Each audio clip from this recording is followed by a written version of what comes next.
Saison 3, épisode 4. On a vu avec Advitam tout à l'heure hein, et avec Okaina que certains nouveaux marchés, hein, ces fameux océans bleus dont on parle depuis tout à l'heure, peuvent avoir une résonance sociale. Hein, parce que le surf, c'est bien rigolo, mais aussi on parlait d'améliorer la vie en ville, de désengorger certains spots. Il y a une résonance sociale. Et donc, il y a une prise de conscience qui est de plus en plus importante de cette problématique sociale. Et donc, c'est pour ça qu'il y a un prix Blue Ocean Awards sur le sociétal. Alors pour m'aider à remettre ce Blue Ocean Award sociétal, j'appelle le sponsor des Blue Ocean Awards, le président du jury, Stéphane Pelletier. Où es-tu, Stéphane Pelletier, le président fondateur de Dreamstarter. Bonjour Stéphane. Président du jury, sponsor de l'événement. Comment ça va? Un micro? Oui. Alors, bonsoir. Venez à la lumière, Stéphane. Question pour ceux qui ne connaîtraient pas Dreamstarter, quelle est la mission de Dreamstarter? La mission de Dreamstarter, c'est de valoriser, mettre en lumière des projets qui intègrent une dimension sociétale. On est en plein dedans, hein, là. Voilà. Et donc, en gros, c'est des sociétés qui cherchent à proposer des offres innovantes, disruptives, mais qui ont placé la dimension sociétale, la réflexion sociétale au cœur de leur réflexion, à travers donc une offre de produits ou de services. Alors moi j'ai une question à vous poser. Est-ce qu'il y en a beaucoup des entrepreneurs aujourd'hui qui ont cette dimension sociétale ou est-ce que vous avez du mal à trouver du monde? Non, il se trouve que depuis l'année dernière, ne serait-ce qu'au sein de cet événement, on a pu constater une forte amélioration de projets et je pourrais tout à fait dire que je n'y suis pas pour grand-chose puisque je n'ai pas été sourcé d'une certaine manière assez volontairement pour ne pas justement fausser. Voilà, on a pu constater des sociétés qui ont pu donc s'adresser directement à l'événement pour pitcher, tout simplement. Alors, ça va changer à partir de l'année prochaine parce que j'ai l'intention justement d'aller à la pêche. De pousser un peu, donc on va voir encore plus arriver. Ouais. Alors Dreamstarter a une deuxième mission. Voilà, oui, tout à fait. Effectivement, l'année dernière, on était dans un mode incubateur. On a d'ailleurs testé le concept on va dire la méthode Blue Ocean pour expérimenter ses bienfaits dans le domaine de l'innovation sociétale. Donc on a pu, grâce à un partenariat avec l'école HEC, confier une mission assez courte à des étudiants de dernière année qui ont eu comme thème imposé proposer des innovations avec la contrainte qu'elles soient impact sociétal. Oui. Donc voilà, pour nous c'est effectivement très important de pouvoir mettre en lumière des offres qui ont cette dimension et il faut qu'elles aient, pour qu'elles aient toutes les chances de réussir, qu'elles s'appuient par exemple sur des méthodes innovantes et disruptives parce qu'elles vont se retrouver en concurrence avec des offres conventionnelles. Et tout ça avec les étudiants d'HEC qui utilisent la méthode. Voilà, tout à fait. Ouais. Alors, pour remettre ce prix... Oui, pardon, excusez-moi, juste un instant pour finir, pour répondre à votre question plus précisément. Donc, on a commencé dans ce mode-là. Désormais, donc la première mission, je l'ai dit, c'est effectivement valoriser des projets qui ont cette dimension. La deuxième, c'est un nouvel axe pour Dreamstarter, c'est d'identifier des axes stratégiques sur lesquels, et leurs projets associés, sur lesquels on va proposer aux citoyens d'investir, de les soutenir et d'investir. Donc ça, je vais avoir l'occasion, effectivement, d'en parler un peu plus. D'accord. Donc les citoyens aussi qui viennent... Voilà, c'est l'objectif. Leur implication sociale. Bah, on va, comme vous dites, on va en reparler. Alors, justement, pour remettre le fameux Blue Ocean Award sociétal, on va appeler quelqu'un symboliquement. Oui, tout à fait. Ah, je vous demande pardon, je n'ai pas noté son nom. C'est Pierre, j'ai noté son prénom, mais son famille. Oui, on va y arriver. C'est Pierre Blanc, qui est le directeur de l'innovation, qui est le responsable de l'innovation de Carrefour. On l'applaudit. Bonjour Pierre. Ça va? On va vous donner un micro. Hop. C'est bon? Donc, responsable de l'innovation chez Carrefour. Écosystème innovation. De l'écosystème innovation chez Carrefour. Donc, ce n'est pas la petite innovation de chez Carrefour, c'est l'écosystème innovation de chez Carrefour. C'est grosso modo, c'est quoi? Vous faites travailler en open innovation plusieurs entreprises. Qu'est-ce que vous faites? Alors, c'est la relation avec les startups et les partenaires d'open innovation. Donc, chez nous, ça recoupe, par exemple, le partenariat qu'on a dans un fonds d'investissement Partech Venture, des accélérateurs, des incubateurs, des événements publics, comme les Blue Ocean Awards, des écoles, partenariat avec des écoles, et puis également des PME innovantes, notamment dans le domaine alimentaire. D'accord. Alors, vous êtes membre du jury? J'ai été pas présent dans le jury, mais j'étais président du jury. Vous avez discuté avec notre président du jury sponsor qui est là. Exactement. Parce que vous allez nous annoncer celui qui a reçu le plus de voix dans la catégorie sociétale. N'est-ce pas? Oui, tout à fait. Je laisse le soin à Pierre peut-être de l'annoncer avec plaisir. Alors, je donne un petit indice quand même. Voilà, un petit indice. On commence d'abord par faire un petit peu de teasing et après on dit qui c'est parce que, encore une fois, 300 candidatures, 20 finalistes, 1 gagnant. Alors on va parler de toit. De toit, Alors, pas de toit nissé, de toit d'immeuble, de toit de galerie marchande ou de toit de magasin. D'accord. Voilà, donc. Je ne vois pas tellement de rapport entre le toit et le sociétal pour le moment. C'est compliqué. Hein. Après, un deuxième indice, on va parler de réduction de CO2, réduction de consommation d'eau. On se rapproche, on change. Là, je vois un peu plus de social. L'altitude. On va parler de fruits et légumes, de produits sains, équivalent du bio. Mais là, on y est. Hein. Et puis, on va parler de réinsertion sociale. Et le gagnant est? Et le gagnant est Agripolis. Pascal Hardy, venez nous rejoindre. On peut l'applaudir. Alors.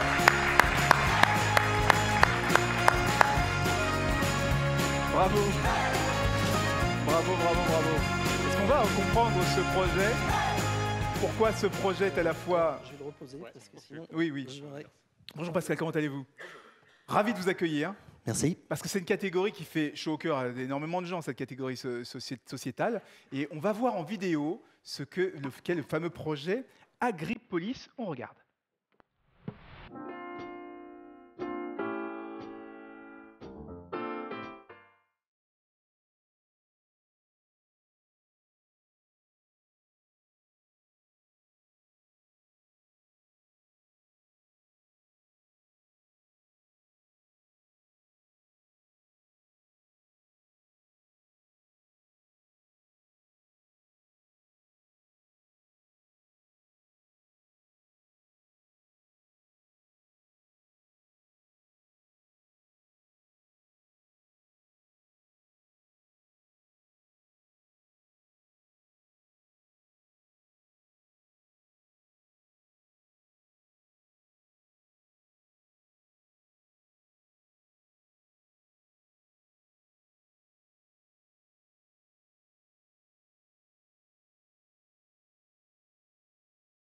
Donc, Agripolis, qui est le projet qui a reçu le plus de voix de la part des membres du jury. Président, je passe sur votre contrôle. Tout à fait. D'ailleurs, je n'ai pas eu à mettre l'intégralité de mes voix pour que ce projet... Il n'y a pas besoin de trancher, que le président tranche et appuie de tout son poids. Alors, on est ravis de vous avoir parce qu'on va expliquer un peu comment fonctionne ce projet Agripolis, c'est comme ça qu'il s'appelle. Racontez-nous le fameux océan bleu, le fameux océan rouge, et surtout, on comprend qu'est-ce qui se passe sur les toits de nos maisons. J'ai la petite zapette. Alors, à vous de jouer. Je vous aide. Voilà. L'idée de base d'Agripolis, c'est de produire sur les toits et d'aller finalement sur toutes les surfaces planes que l'on peut trouver. Et toute la R&D qu'on a faite pendant 1 an et demi a consisté d'une part à créer des systèmes qui permettent d'aller à peu près n'importe où et qui soient très productifs pour qu'il y ait un modèle économique. Ça paraît tout simple, mais en fait, quand vous commencez à regarder dans la ville tous les toits plats qui sont inoccupés, vous dites là, il y a des choses à faire. Oui. Quand vous savez que aussi les aliments que vous avez dans vos assiettes parcourent en moyenne 2000 km. 2000 km 2000 km en moyenne. On parle de légumes, de fruits et légumes. De fruits et légumes, par exemple. Vous dites qu'il y a un intérêt à produire hyper local. Et puis, quand vous savez que la majeure partie de la population mondiale est urbaine aujourd'hui et que beaucoup de gens n'ont pas accès à une alimentation saine, vous dites là, il y a encore des choses à faire. J'ai entendu que 70% de la population mondiale va vivre en ville en 2050, j'ai cru comprendre. C'est ça. Et puis, quand vous réussissez à créer des systèmes qui consomment 10% de l'eau qu'il faut habituellement pour produire les mêmes choses, là, vous vous dites que vous allez pouvoir sortir de nos latitudes pour aller dans des pays où le besoin en eau se fait sentir. D'accord. Et donc, il y a une dimension dans ce projet, une dimension on voit bien environnemental, mais il y a aussi une dimension emploi. C'est-à-dire que ça crée de l'emploi. Absolument. Alors c'est paradoxal parce qu'on crée des emplois agricoles, mais en ville. Et l'idée de base que l'on a, c'est d'être aussi hyper local sur la manière dont on recrute, dont on forme les gens et que l'on fait travailler sur les fermes urbaines. Vous avez déjà des exemples aujourd'hui d'emplois créés pour ces fameuses fermes urbaines ? Contrairement aux apparences, on est tout jeune.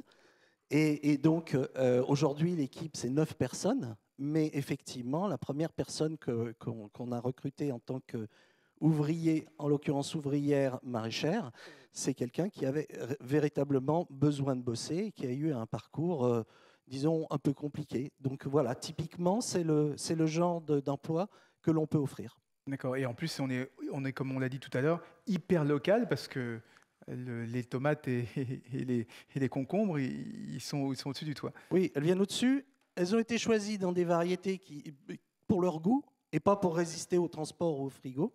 C'est surtout ça. Tout, oui.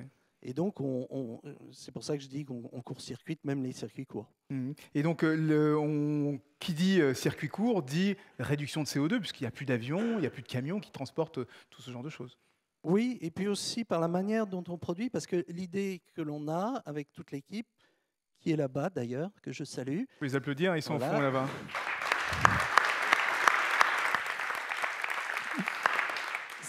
C'est de faire les choses de la manière la plus vertueuse possible du point de vue environnemental. Donc pour nous, il n'était pas question d'utiliser des pesticides, pas question d'utiliser d'engrais chimiques. Et on fonctionne même avec un concept qu'on appelle la terre liquide, mais qui est à la base des nutriments bio, équivalent bio. Équivalent bio parce qu'on veut le meilleur, j'imagine, si on n'est plus là à chercher le prix, puisque c'est quasiment gratuit. Alors, c'est pas gratuit, non. Quasiment. Il faut les payer. Non, surtout, l'idée de base, c'est de faire en sorte de donner accès à une qualité égale ou supérieure au bio, mais au prix d'aliments classiques. Donc ça, c'est un principe. Et donc, c'est pour ça qu'il fallait absolument être productif pour qu'il y ait un modèle économique et qu'on soit compétitif avec le fameux océan rouge. Eh ben justement, on y vient, le fameux océan. Qu'est-ce qui a été créé? Qu'est-ce qui a été éliminé? Le fameux marché rouge, on voit qui c'est, hein, évidemment.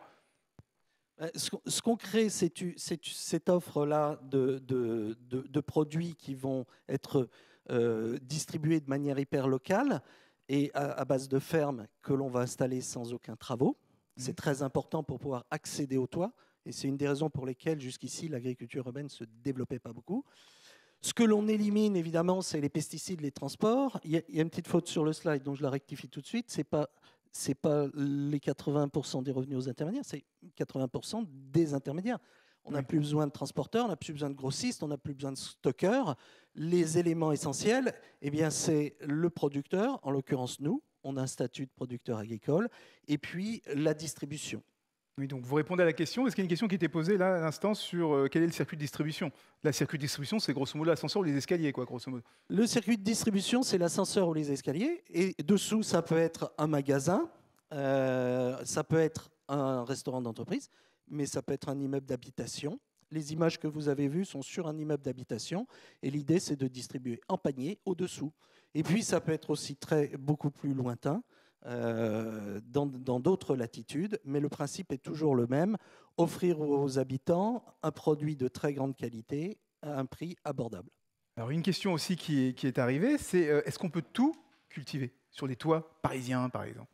Non, alors notre principe de colonne il est simplissime, elles sont creuses, elles sont vides, il n'y a pas de terre. Je répète, il n'y a pas de terre, parce qu'en général quand je dis il n'y a pas de terre, on me dit mais elle est où la terre? Non, il n'y a pas de terre. Et donc, les racines des plantes sont dans le vide, elles se font doucher très régulièrement d'eau et de nutriments.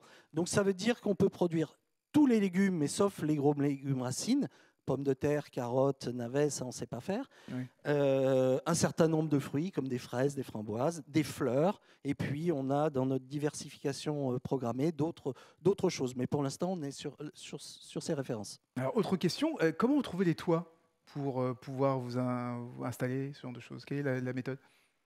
Non, on ne le voit pas là, mais j'en vois un très beau là. En fait, c'est oui. la photo de Bercy. Là. La photo du ministère, la piste d'atterrissage. Hein. Vous voulez la végétaliser? Elle sert à rien. Hein. Moi, j'ai jamais vu un hélico dessus. On ne sait jamais ce qui peut arriver. Hein. Je ne sais pas si le ministre est dans le coin, mais on ne sait jamais. Donc il y a un beau toit. On est sur le ministère des Finances. C'est vrai qu'il y a une surface assez importante quand même, qui va jusque quasiment à la gare de Lyon. Voilà, mais bon. Comment ça marche? Comment on fait pour écoutez, c'est le fameux océan bleu, c'est-à-dire que quiconque, quel que soit l'organisme qui ait un toit plat avec une portance minimale et suffisamment de dégagement, finalement peut se dire je vais valoriser ce toit. Donc ça peut être des collectivités, certaines viennent à nous, ça peut être des distributeurs, ça peut être de la restauration, ça peut être des bureaux, des immeubles d'habitation, de l'habitat social, des centres commerciaux, etc. Vous avez un toit? Contactez et on me fera un plaisir. Allez, dernière question. Est-ce que la pollution influence la qualité des produits? Alors là-dessus, on est assez tranquille. C'est plus un frein psychologique. Nous, on a des solutions qui ne sont jamais en contact avec l'air urbain, par exemple, et donc les métaux lourds, les particules ne reviennent jamais sur les racines. D'accord. Contrairement à d'autres formes d'agriculture où les particules tombent ils sur sont le dans sol, le sol et donc tout simplement. ils sont drainés Voilà. de celui qui fait l'épandage sur sa parcelle d'à côté. Là, il n'y en a pas parce qu'il n'y a pas de sol. Et finalement, c'est comme le miel d'abeille urbain. Il est meilleur en ville qu'à la campagne parce qu'il ne contient pas de pesticides. D'accord. Écoutez, c'est formidable. On applaudit Pascal Hardy d'Agripolis. Vous avez un toit, on n'a plus besoin d'aller au marché puisque le marché est au-dessus de sa tête. C'est quand même assez incroyable. Alors, comme j'ai travaillé sur BFM TV pendant 5 ans au moins, je sais qu'il y a un truc qu'on appelle priorité au direct, breaking news, et donc on a une nouvelle. Quelque chose de très frais, de tout frais. Là, ça vient d'arriver sur le téléprompteur. Oh là là, priorité au direct. Stéphane, oui. Vous avez une annonce à faire. Bien joué, oui. Effectivement, c'est tout récent. Suite au pitch de QuantCube, j'ai été donc impressionné par la technologie, mais ma préoccupation, d'un point de vue sociétal, c'était de comprendre dans quelle mesure cette technologie pouvait être utilisée par des citoyens. Donc voilà, donc je me suis tout naturellement rapproché de Tan Long qui m'a accordé quelques minutes, à qui j'ai exposé ma vision et ensuite avec Alban Hérald, dont je précise qu'il est directeur général de Dreamstarter. Donc Alban m'a soufflé l'idée effectivement de faire travailler QuantCube quant à la modélisation en termes d'impact du déploiement d'une solution avancée par Agripolis. Alors attendez, on va faire venir Tan Long Win. Tan Long, revenez nous voir, parce qu'on parle de vous depuis tout à l'heure. Venez, on peut l'applaudir. Et puis Pascal, vous allez nous expliquer. Donc c'est un peu un club de rencontres, hein, les Blue Ocean Awards, hein, parce que là, tout à l'heure, on avait des anciens élèves, et là, on a quoi? On a Pascal, on a Dreamstarter, on a QuantCube, qui vont travailler ensemble pour une étude d'impact de ce que propose Agripolis, et qui va être faite par QuantCube. Par QuantCube, par exemple, justement, on est, à partir de l'analyse des données, on est aussi capable de vous dire en fait l'impact sociétal que peut avoir une solution comme Agripolis. Et ça, je pense que c'est un énorme marché. Également, c'est un sujet qui intéresse, qui nous intéresse parce que aussi l'une de nos valeurs, c'est l'impact sociétal positif. Également, j'en profite pour une nouvelle pour Agripolis. On s'est dit, en discutant avec notre équipe de data scientists, on a fait une application deep learning très rapide pour vous dire toutes les inclinaisons de toit à partir d'images données satellites. Voilà. Donc les toits flats, on peut vous le donner voilà, très rapidement. Voilà. Donc on s'est dit, voilà comment on peut aider également. Bravo. Voilà, merci. Donc l'idée, Stéphane Bédier, c'est de quoi? C'est de montrer directement à chaque citoyen l'impact. Voilà, encore une fois, effectivement, dans l'axe de développement de Dreamstarter, il y a vraiment l'idée d'identifier des axes stratégiques et de les rendre sensibles. Évidemment, la nourriture est au cœur des préoccupations sociétales. Et donc, voilà, nous avons la chance cette année que Agripolis, donc en plein dans le domaine, soit récompensé. Donc c'est une coïncidence, mais c'est une chance pour Dreamstarter pour effectivement évoquer cette question-là. Et grâce à la collaboration avec Compte-Cube, on peut envisager effectivement de rendre cette modélisation lisible et compréhensible et permettre aux citoyens de comprendre au moment de son acte d'achat qui, comme nous le savons tous, est un acte fort puisque nous avons le droit de vie ou de non-vie sur un produit, donc c'est pas rien. Voilà, donc l'enjeu il est là et c'est une grande fierté pour Dreamstarter que de réussir à mettre en relation ces deux sociétés. Et on remercie énormément Dreamstarter, Compte-Cube, mais aussi Agripolis et Pascal pour leur collaboration et qui vont nous montrer, bravo à tous, qui vont nous montrer l'impact que peut avoir ce genre de nouvelle culture sur notre société. C'est une deuxième mission de Dreamstarter. Alors,